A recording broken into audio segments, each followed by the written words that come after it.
I'm always struck by the originality of your programming between the two of you. You have a long history of coming up with these wonderful programs, wonderful albums. And I'm wondering, what is your collaborative process? I mean, how do you come up with your ideas as a team?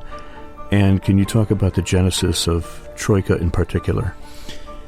The most important distinction, I think, about TROIKA is that while our previous project, Shuffle, Play, Listen, was born of our mutual diversity of tastes and breadth of taste, TROIKA does straddle several genres, popular and classical in the Russian milieu, but it more importantly addresses the idea of our playing three separate generations of Russian music written under exile or protest.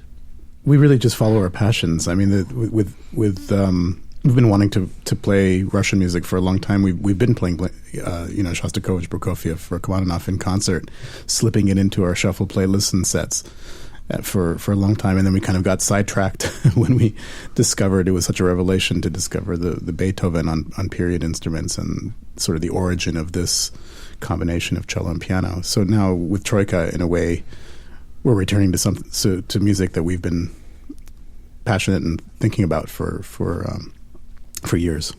And as far as the process goes, I've been responsible for doing a lot of the arranging, but even from the get-go, I would put the bones of an arrangement up, and then Matt would take over, making it absolutely unplayable by anyone else but himself. So now I've really given up, and you'll see all of the arrangements mutually credited on this new record. Yeah, are you publishing those arrangements out of curiosity? One day we hope to. We get asked by cellists, especially cellists, to for this repertoire. They want to play it. So we will have to do it at some point. But it's hard. It's the legal process is very hard with these things to get the rights. Right. I like how talking about the TROIKA of the classical composers, Russian composers, how you've mixed their sonatas with a well-known piece, and in the case of the Shostakovich waltz, a really witty, hilarious arrangement there. I mean, I know that there's a lot of sarcasm, but I listened to it this morning and it just made me laugh. Yes, hearing me too. Yeah.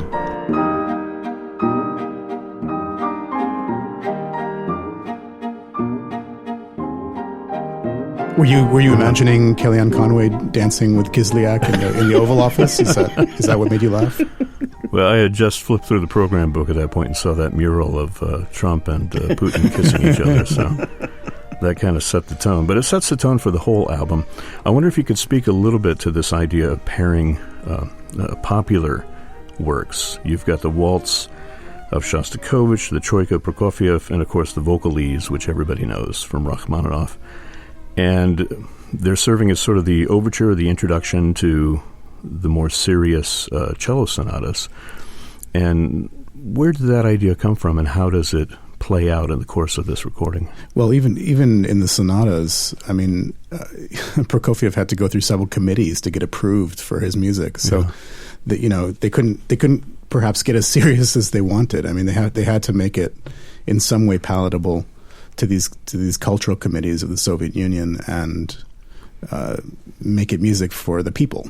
So those are the issues that they're dealing with. And in fact, with Prokofiev, with the music from Lieutenant Kijé, I mean that's that was another film project. I mean, as the Shostakovich ended up in Eyes Wide Shut, Lieutenant Kijé was originally a feature film that I think Prokofiev was lured back from his Parisian residency to come back to. He was in exile. Yeah. He was in exile in Paris, and this popular project brought him back.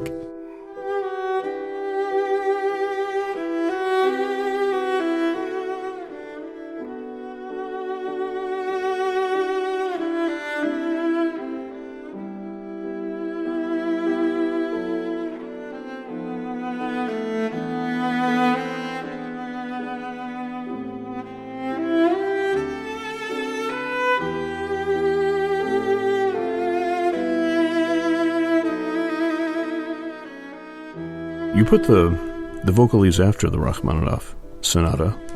I may be reading too much into it, but was there a reason for putting that at the end of that little collection there? Did you just not want to start the second CD with the vocalese, or? It's sort of really sort of an afterglow piece, don't you think? I think both the short other pieces of Shostakovich and Prokofiev have a nice overture type of prelude feel, and I think the vocalese really has a meditative and very serene feeling that is that I think is kind of a final stamp on that side of the repertoire of Rachmaninoff.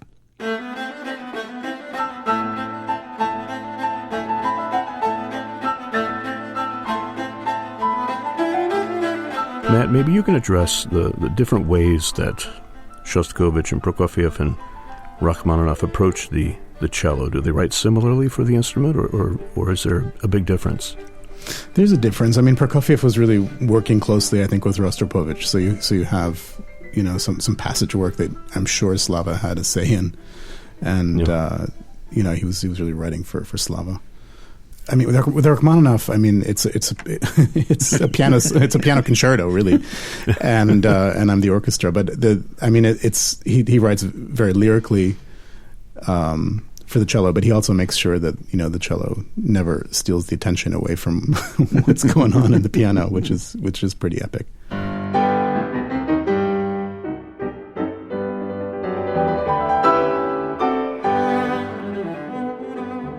Let's talk about the more modern composers. You have a kind of a troika of protest rock songs here, and maybe we'll start with Viktor Tsoi and tell us about Kukushka. I read in the program notes a story, I believe, Matt, about you selecting that particular song.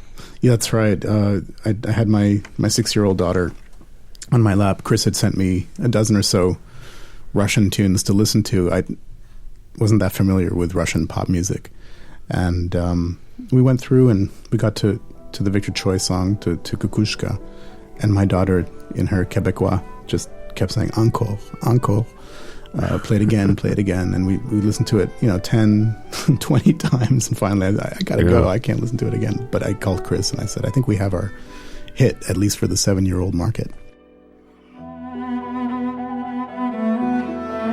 The arrangement is, listening to it, is so different from the song. Of course, the difference being that there are no words in your arrangement, but it seems to be a little more romantic, a little more melancholy, a little more in tune with the vocalese that came before it. Is that a fair assessment? Did you have that in mind? I think we were also similarly inspired in Kukushka by not only the original, but it's become the most often covered song by Russian pop artists. So I think there were a couple of performances that Matt listened to that I sent to him that also played very prominently in our concept.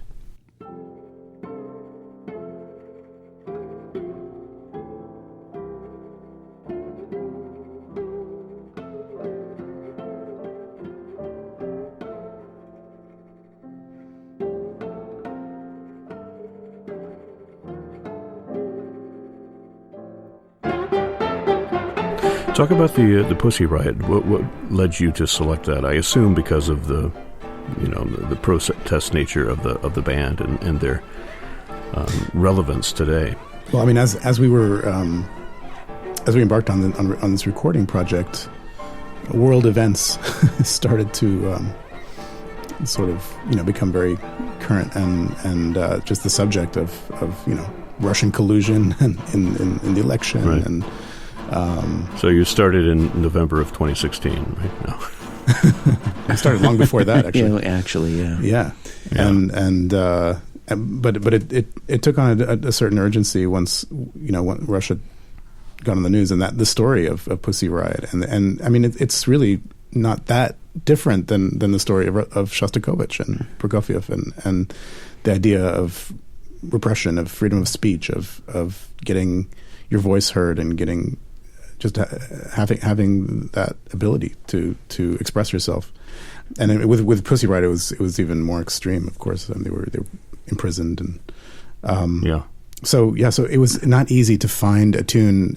Chris kind of put that one in my lap.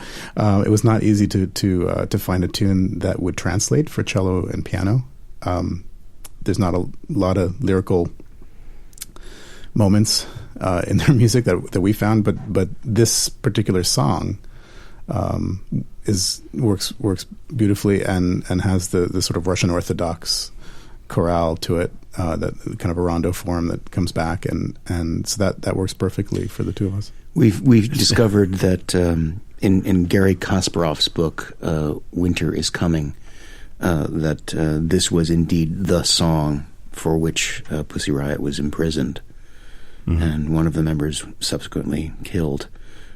So that really sort of brought it home. Yeah, and the Russian Orthodox aspect of the piece, gave us a foot in the door, aside from, screaming and thrashing that we could address in our own way. How do you approach doing a transcription of these types of works? I mean, I don't imagine you can walk down to the local sheet music store and pick up some Pussy Riot. I mean, what was your process? Well, I usually start the ball rolling, and for me, it's usually some thread that we establish as something comfortable that might work with cello and piano, and from there, it's a matter of finding the right texture and something that will let it take flight. It's really a nice sense of discovery. When you're sort of halfway through the process and you're, as sculptors have said, you're just kind of chipping away at everything that isn't the piece. There's a piece already in there.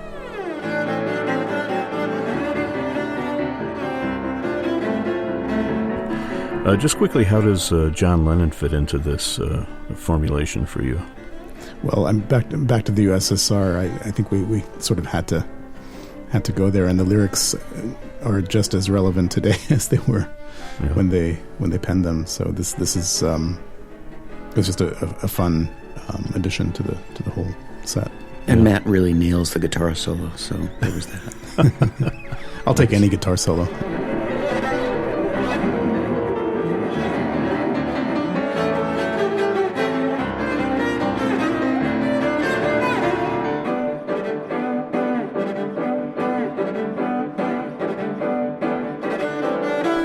Well, the album is called TROIKA, from cellist Matt Haimovitz and pianist Christopher O'Reilly. Gentlemen, congrats on this collaboration. It's really a wonderful, thought-provoking album. And I want to thank you for joining us today here on FM 91. Thank you, Brad. Nice talking with you. Great to be with you, Brad.